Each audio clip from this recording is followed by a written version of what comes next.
할렐루야. 네. 예, 주님과 같은 말, 주님과 같은 마음, 주님과 같은 뜻, 주님과 같은 열매를 맺기를 원하는 우리들을 통하여 영광 받으시고 기뻐하시는 우리 주님을 향하여 할렐루야 찬양대에서 귀한 찬양을 올렸습니다. 우리 주님께서 영광 중에 받아주신 줄로 믿습니다. 찬양의 가사처럼 주의 영으로 충만하여서 주님이 걸어가셨던 그 길을 걸어가는 우리 모두가 되기를 주의 이름으로 축원합니다. 이 시간 우리 옆 사람과 함께 복음을 나눕시다. 주님과 함께 갑시다. 주님과 함께 갑시다. 예, 오늘은 추수감사주일로 우리가 하나님 앞에 예배를 드리고 있습니다. 한 해를 돌이켜보면 모든 것이 하나님의 손길이요, 하나님의 은혜요, 은총이었습니다. 우리가 살아있다는 것, 우리가 주님께 나와 예배드리는 것, 이 모든 것이 다 하나님의 은혜가 아닌 것이 없습니다. 오늘 이 추수감사주일에 이 강단에 참으로 탐스러운 열매들이 이 제단에 장식하며 또한 하나님 앞에 이쁜 모습으로, 탐스러운 모습으로 서 있습니다. 이런 열매처럼 우리도 이 세상이 끝나는 심판날에 하나님 앞에 섰을 때에 우리 가운데는 한 사람도 죽정이와 같은 그런 존재가 없이 하나님 앞에서 더없이 탐스러운 열매로서 주님 앞에 영광 돌리는 우리 모두가 되기를 주의 이름으로 축원합니다. 네, 카네기는 배은 망덕은 들풀과 같아서 가만 두어도 자라지만 감사는 장미와 같아서 계속 길러야 자라난다 라고 말한 바가 있습니다. 우리가 이 세상에 살다 보면 원망과 불평은 누가 꼭 가르쳐 주지 않아도 우리 속에 원망과 불평이 저절로 날 때가 많이 있습니다. 그러므로 우리는 자주 뽑아줘야 합니다. 그러나 감사는 가만히 두면 자라나는 것이 아니고 장미와 같이 자꾸 물을 주고 잘 가꿔야 아름다운 꽃을 피우는 것처럼 우리 또한 감사하는 마음을 가지고 나아갈 때에 우리가 하나님 앞에서 아름다운 모습으로 우리가 설 수 있다라고 우리는 생각할 수 있습니다. 오늘 특별히 성경 본문에 마태복음 7장 17절에서 18절을 보면 이와 같이 좋은 나무마다 아름다운 열매를 맺고 못된 나무가 나쁜 열매를 맺나니 좋은 나무가 나쁜 열매를 맺을 수 없고 못된 나무가 아름다운 열매를 맺을 수 없느니라 라고 주님께서 친히 말씀하고 있습니다. 그러니까 나쁜 나무가 좋은 열매를 맺을 수 없다는 거죠. 당연한 일입니다. 그런데 반해서 좋은 나무는 좋은 열매를 맺을 수 있다라는 것입니다. 그러니까 우리 모두가 어떠한 존재인지 우리는 눈에 가시적으로 볼 수가 없습니다. 그러나 우리가 우리의 삶 속에 하나님이 기뻐하는 좋은 열매를 맺을 때에 우리의 존재 자체가 하나님이 인정하시는, 하나님이 기뻐하는 모습으로 서 있는 것이고, 하나님이 기뻐하는 모습으로 서 있는 사람은 반드시 좋은 열매를 맺을 수밖에 없다 하는 것입니다. 특별히 오늘 성경의 본문을 통하여서 우리가 하나님 앞에서 좋은 열매를 맺는 좋은 나무로 서기 위해서는 하나님이 기뻐하는, 하나님이 좋아하는 열매를 많이 맺어야 되는데, 우리는 성경 66권을 통하여 하나님이 우리를 통하여 원하시는, 하나님이 좋아하는, 하나님이 기뻐하는 열매가 있다는 것입니다. 특별히 오늘 성경의 본문을 통하여, 특히 오늘 추수감사주일을 통하여서 하나님이 가장 기뻐하는 열매는 바로 감사의 열매다. 우리 가운데 하나님을 향한 감사하는 마음이 충만하면 결국은 우리의 모습이 하나님 앞에서 부끄럽지 않는 모습이요, 하나님 앞에서 바로 서 있는 성도의 모습이다라는 것입니다. 우리가 예수 그리스도를 믿고 성령 충만한 사람은 성령의 9가지 열매, 사랑과 희락과 화평과 오래 참음과 자비와 양성과 충성과 온유와 절제의 열매를 맺는 것처럼 우리가 주님 앞에 좋은 나무로서, 좋은 신앙이로서 주님이 기뻐하는 믿음의 길을 걸어갈 때는 반드시 맺는 열매가 있는데, 그것이 바로 감사의 열매라는 것입니다. 주님은 오늘 성경의 본문을 통하여 우리 모두가 하나님 앞에서 좋은 성도로서, 좋은 나무로서 우리가 맺어야 할 감사는 어떠한 감사가 되어야 되느냐, 오늘 본문 16절을 통하여서 무엇보다 역경 속에 감사하라 라고 말씀하고 있습니다. 자, 16절 우리 같이 한번 읽어볼까요? 시작. 그들의 열매로 그들을 알지니 가시나무에서 포도를 또는 엉겅퀴에서 무화과를 따겠느냐. 아멘. 네, 오늘 성경 본문 15절은 이렇게 기록되어 있습니다. 거짓 선지자들을 삼가라. 양의 옷을 입고 너에게 나오나 속에는 노략질하는 일이라 라고 말씀하고 있습니다. 우리 모두가 경계해야 할 대상이 있는데 그것이 바로 거짓 선지자입니다. 이 거짓된 것은 바로 마귀의 영의 특징입니다. 마귀는 진실, 참이 없습니다. 거기에는 거짓으로 물들어져 있고 거짓 그 자체가 결국 마귀의 영의 특징이라는 것입니다. 그래서 거짓 선지자들은 거짓을 일삼는데 그 모습은 마치 양의 탈을 쓴 늑대와 같다라고 오늘 주님께서 친히 말씀합니다. 이런 거짓된 선지자들을 삼가라. 겉으로 보기에는 하나님의 종이라고 이야기하는데 그 실상을 바라봤더니 거짓 선지자였다라고 했을 때에 이건 참으로 우리를 하여금 섬찟한 마음을 갖게 하는 것입니다. 선지자만 거짓 선지자가 있을까요? 이 세상에는 성도 중에도 겉으로는 예수를 믿는다고 하며 교회를 다닌다고 하지만은 실상 내면을 들여다보면은 하나님이 기뻐하지 않는 거짓된 삶으로 살아가는 사람들이 많이 있다라는 것입니다. 그러므로 우리는 그런 거짓된 선지자, 거짓된 성도, 거짓된 모습으로 우리는 하나님 앞에 서서는 안 될 것입니다. 주님은 그런 사람을 경계하라는 것입니다. 그러면서 가시나무에서 포도를 엉겅퀴에서 무화과를 따겠느냐라고 말씀하고 있는데요. 탐스러운 포도 열매, 또 먹음직한 그 무화과 열매를 가시나무에서 엉겅퀴에서 얻을 수 없듯이 하나님이 기뻐하는 열매, 그 감사하는 마음 또한 거짓된 성도들에게는 얻을 수 없다라는 거예요.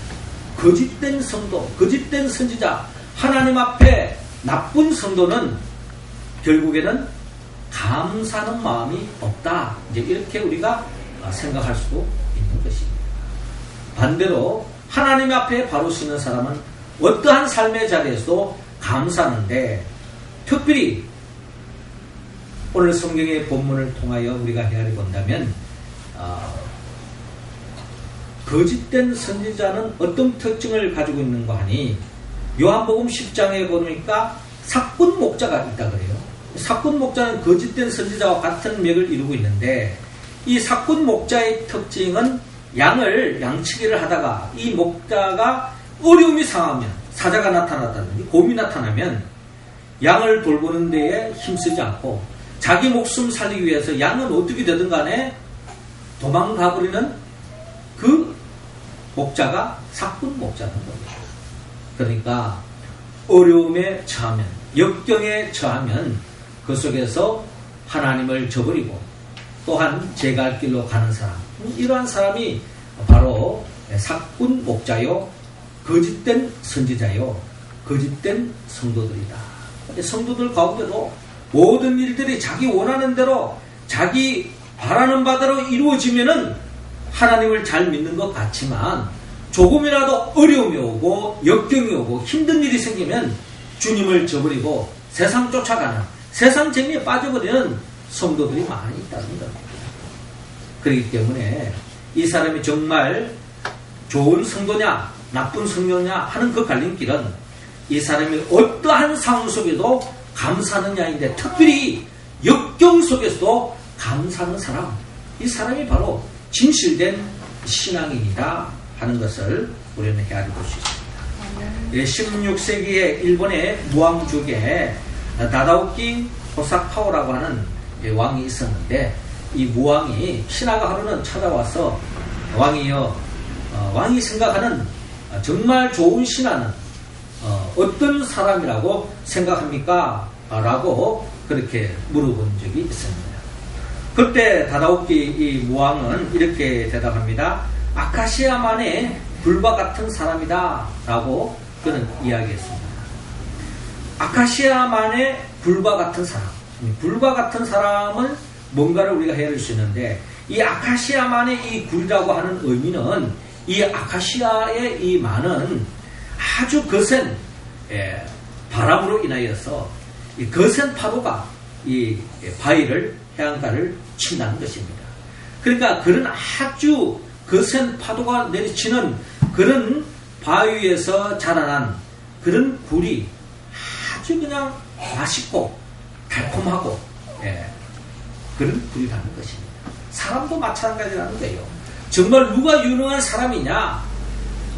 형통할 때 그냥 자기 잘났다고 나대는 그런 사람이 아니라 어떠한 어려움과 역경에도 굴하지 않고 그 어려움과 시험을 통과한 사람, 이 사람이 바로 이 무왕이 생각하는 정말 좋은 일꾼, 인재는 바로 그런 어려움을 통과한 사람이 바로 정말 유능한 일꾼이요 재능이 있는 사람이다. 이제 그렇게 평가를 했다는 것입니다.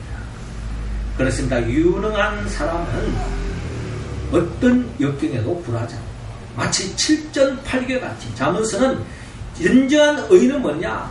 7전8교 같은 사람이라는 거예요. 7번 넘어져도 8번째 다시 일어서는 사람, 이것이 바로 성경이 말하는 의인이라는 겁니다. 모든 일들이 내 원하는 대로 되지 않는다고 했어. 전도를 했지만 열매가 빨리 맺지 않는다고 했어. 거기에 포기하지 않고 끝까지 기도하고 끝까지 다시 일어나 소망 가운데 달려갈 길을 달려가는 사람, 이 사람이 바로 성경이 말하는 정말 훌륭한 사람, 믿음의 사람의 특징이라는 것입니다. 섬나라 뉴질랜드에 가면은 거기에는 날지 못하는 새가 한 5종류가 있다 그래요.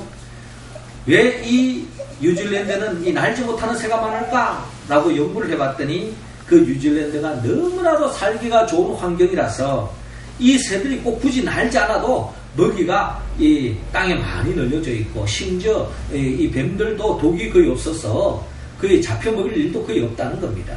그러니 꼭 굳이 날 필요가 없다는 거죠. 그렇습니다. 우리의 삶에 역경이 없다면, 우리를 위기로 몰아붙이는 그런 어려움이 없다면 우리는 만사태평으로 결국 좋을 것 같지만 결국 점점 도태되어지고 안일해지고 결국에는 성장하지 못하고 성숙하지 못하는 그런 불행을 겪을 수 있다는 겁니다. 하나님께서는 믿음의 자녀들에게 왜 어려움을 주십니까? 왜 역경을 주십니까? 왜 우리에게 위기를 치닫게 하고 벼랑 끝으로 때려는 믿음의 사람들을 왜 그런 쪽으로 몰아붙이는 것입니까? 시편 기자는 내가 사망의 엄청한 골짜기로 다닐지라도 해를 두려워하지 않을 것은 주께서 나와 함께 하십니다. 주님이 나와 함께 하시기 때문에 어떠한 사망의 엄청한 골짜기에도 굴하지 않고 믿음의 길을 걸어간다는 거예요. 그 사망의 엄청한 골짜기를 통과한 후에 시편 기자는 내 잔이 넘치나이다. 내 원수의 목전에서 상을 차려주시고 내게 기름을 부으시고 내게 복을 주시니 내 잔이 넘치나이다 라고 시편 기자는 고백하고 있지 않습니까? 이와 마찬가지로 주님이 우리 믿음의 사람을 때로는 시험에 빠지기도 하고 역경에 빠지기도 하고 시련을 주는 이유, 결국 우리를 더 성장시키고 성숙시키고 연단시키고 결국에는 더욱더 건강하고 생명력이 넘치는 그런 생명으로 우리를 세우기 위한 주님의 특별한 섭리와 계획과 뜻이 있다는 것을 여러분 기억하시기 바랍니다. 믿음의 선배 요셉은 어떻게 보면은 그 부모님, 특별히 야곱의 그 사랑을 독차지했고 마치 아무 어려움이 없었으면 마치 온실 속에 꽃과 같은 인생으로 끝났을 거예요. 그러나 우리가 잘 알듯 요셉은 파란만장한 그의 삶에 시련이 있었고 억울함을 당했고 위기가 있었습니다. 그러나 하나님이 함께해 주심으로 결국 모든 위기를 극복한 후에 정말 모든 사람들이 흠모하는 존귀한 삶으로 세움을 받았었고 요셉 한 사람이 바로 세워짐으로 요셉만 바로 쓴 것이 아니라 요셉을 통해서 많은 사람들이 복을 받는 그와 같은 놀라운 역사가 일어난 것도 역경 속에서도 불평하지 않고 원망하지 않고 끝까지 감사했던 믿음의 사람들의 모습이라는 것입니다. 우리 모두도 어떠한 어려움 속에서 원망하고 불평하지 말고 역경 속에서 감사함으로 결국 하나님 앞에 인정받는 좋은 나무와 같은 성도가 되어서 주님이 기뻐하는 열매 맺는 우리 모두가 되기를 주의 이름으로 축원합니다. 이어 두 번째로 주님은 오늘 본문 18절을 통하여 형통 속에도 감사라고 말씀하고 있습니다. 자, 18절 말씀 우리 같이 한번 읽겠습니다. 시작. 좋은 나무가 아름다운 열매를 맺을 수 없고 못된 나무가 아름다운 열매를 맺을 수 없느니라. 아멘. 17절에 계속 말씀합니다. 이와 같이 좋은 나무마다 아름다운 열매를 맺고 못된 나무가 나쁜 열매를 맺나니 좋은 나무가 나쁜 열매를 맺을 수 없고 못된 나무가 아름다운 열매를 맺을 수 없느니라 라고 말합니다. 나쁜 성도는 원망과 불평의 열매를 계속 맺을 수밖에 없겠죠. 그러나 좋은 성도는 결국 무엇보다 감사의 열매를 주렁주렁 맺는다. 특별히 하나님이 기뻐하는 성도는 역경 속에서 감사할 뿐만 아니라 형통함 속에서도 감사합니다. 역경 속에서도 감사하는 거 쉽지 않습니다. 그것도 대단한 거지만 모든 일들이 형통하는 가운데에서 그 속에서 감사하는 마음을 놓치지 않는 것, 이것 또한 쉽지 않다는 겁니다. 우리가 생각하기에 모든 일이 잘 되고 모든 일이 형통하면 더 감사할 것 같잖아요. 근데 사람들 가만히 들여다보세요. 잘 되면 잘 될수록 이게 하나님의 은혜다라고 생각하는 사람은 점점 줄어듭니다. 내가 잘났어, 내가 똑똑해서, 내가 능력이 있어서 잘 된 것이냐 치부하고 생각에 빠지는 경우가 많습니다. 이게 바로 사람들의 본질적인 속성입니다. 모든 일이 잘 되면, 못 되면 조상 탓하고, 잘 되면 자기 자랑하는 것이 사람의 특징이라는 거예요. 그렇기 때문에 어떻게 본다면 잘 될 때, 형통할 때에, 순조로울 때 그 속에서도 감사하는 마음을 놓치지 않는 것, 이것 또한 쉽지 않고 이러한 삶을 살아가는 사람을 하나님이 기뻐하신다. 우리가 잘 아는 바 누가복음 17장에 보면은 예수님께서 10명의 문둥병자를 낫게 하는 그런 치유의 역사를 베푸시는 것을 볼 수 있습니다. 10명의 사람들이 예수님의 은혜로 문둥병에서 나음을 입었어요. 자, 그런데 그들이 문둥병으로 나음을 받고 난 뒤에 주님 앞에 나아가 감사한 사람은 오직 한 사람밖에 없었다는 거예요. 주님께서 말씀하셨죠.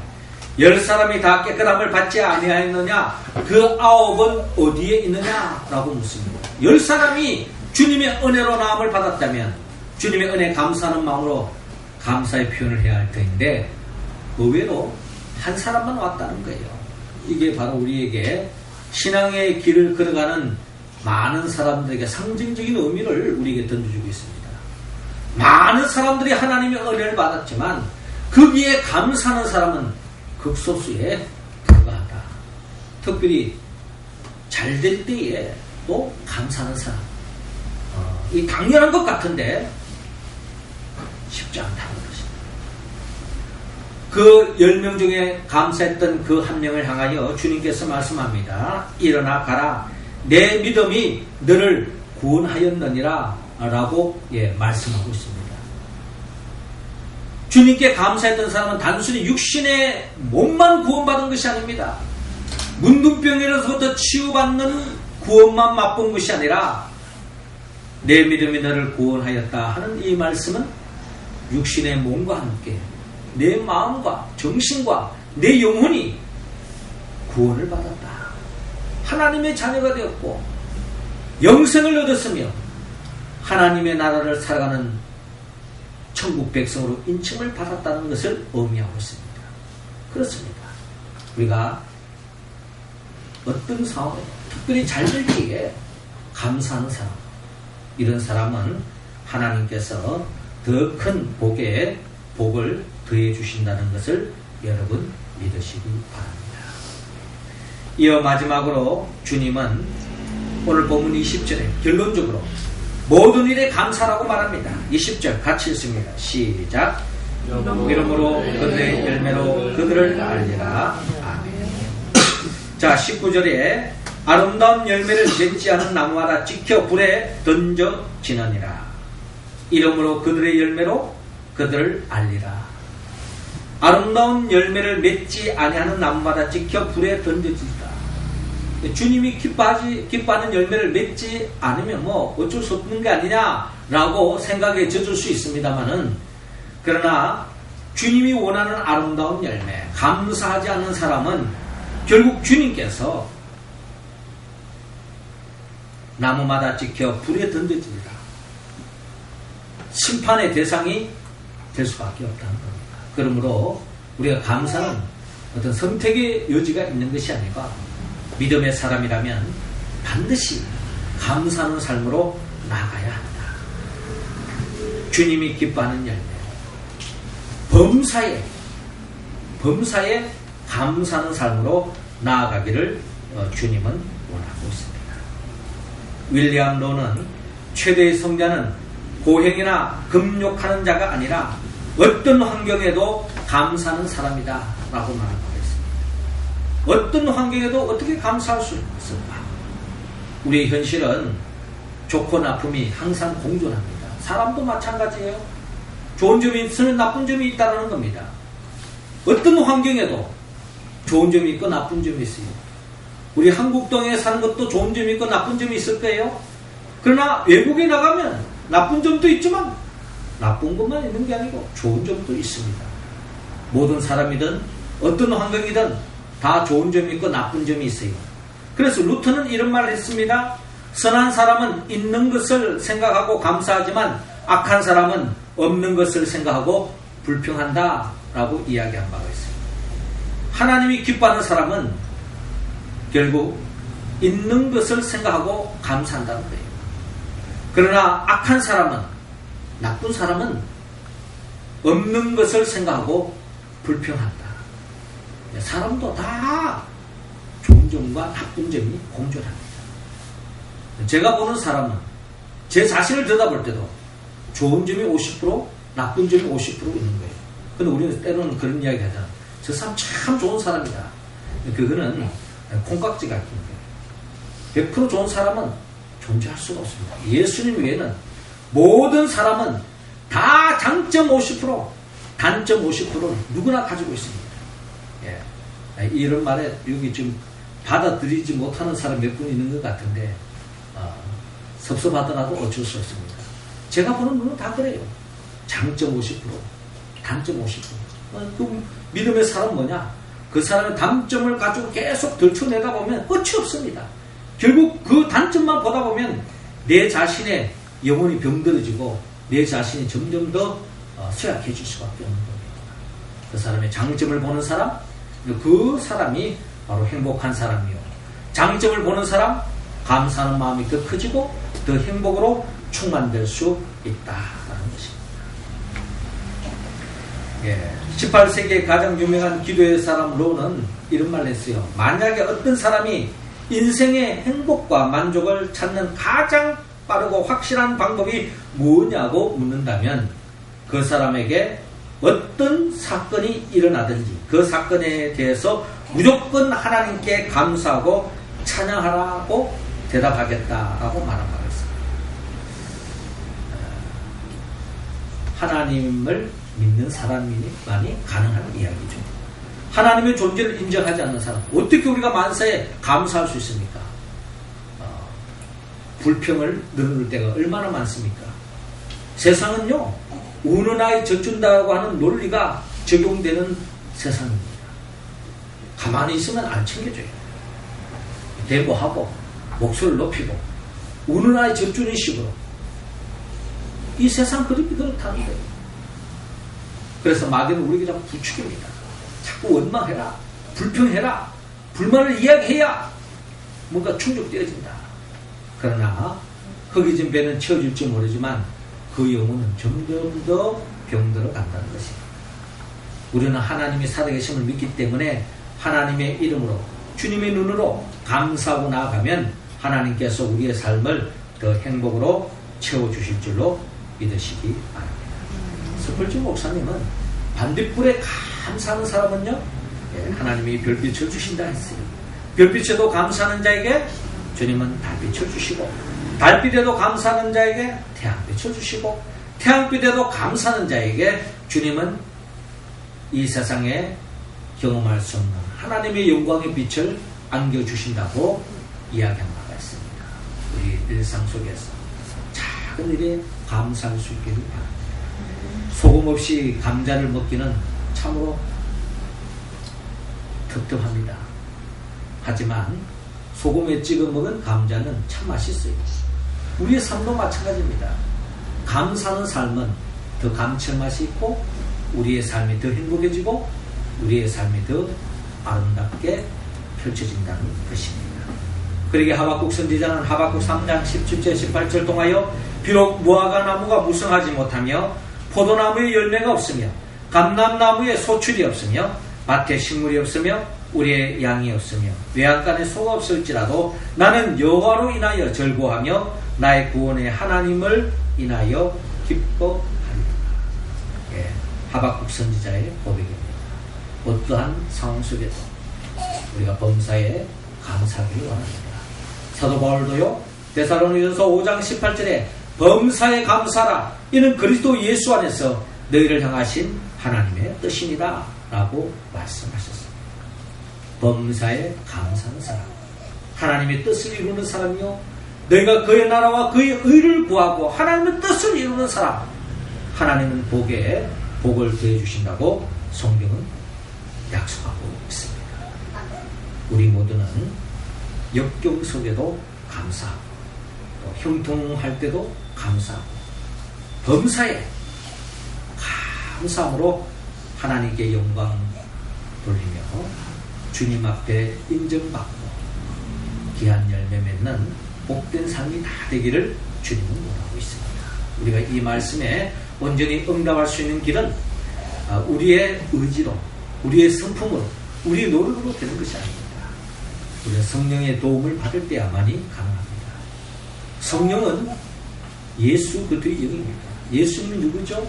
예수님은 우리를 위하여 말씀으로 천지 만물을 창조하시고 예수님은 우리를 더 없는 복된 삶으로 이끌기 위하여 인간의 몸으로 오셔서 친히 우리의 모든 죄를 짊어지고 십자가에 못 박혀 죽었습니다. 그리고 죽은 지 사흘 만에 죽은 자 가운데 사흘 만에 부활하셔서 부활의 첫 열매가 되시고 우리가 정말 거듭난 삶으로 나아갈 수 있도록 하기 위해서 죽음의 권세를 깨뜨리고 부활하셨어요. 부활하신 주님은 성천하셔서 지금도 하나님 보좌 우편에서 우리에게 성령을 주시기를 원하십니다. 기도하는 자에게 주님은 성령을 주셔요. 그 성령을 도우심으로 교회를 세우고 교회를 중심으로 하나님 말씀에 응답하며 무엇보다도 어떤 삶의 자리에서도 감사하는 사람, 그런 사람들을 주님께서 기뻐하시고 그런 사람들을 영원한 하나님의 나라 새하늘과 새 땅으로 인도하기 위하여 장차 재림하여 오실 분, 그 예수 그리스도의 영 보혜사 성령의 도움을 받아서 우리 모두가 역경 속에서 잘 나가더라도 감사하고 범사에 감사함으로 말미암아 하나님이 기뻐하는 열매 맺는 좋은 나무로서 성도가 되시기를 주의 이름으로 축원합니다. 기도드리겠습니다. 하늘에 계신 우리 아버지, 이 시간 우리 한 사람 한 사람에게 성령의 기름을 부어 주옵소서. 성령의 도우심으로, 성령의 역사하심으로, 성령님의 인도하심 속에 우리 모두가 역경 속에도 또 형통함 속에도 모든 어떤 상황 속에도 감사함으로 말미암아 하나님 앞에 기쁨의 열매를 맺어 드리는 삶을 살아갈 수 있도록 인도하여 주옵소서. 예수님의 이름으로 기도하옵나이다. 아멘.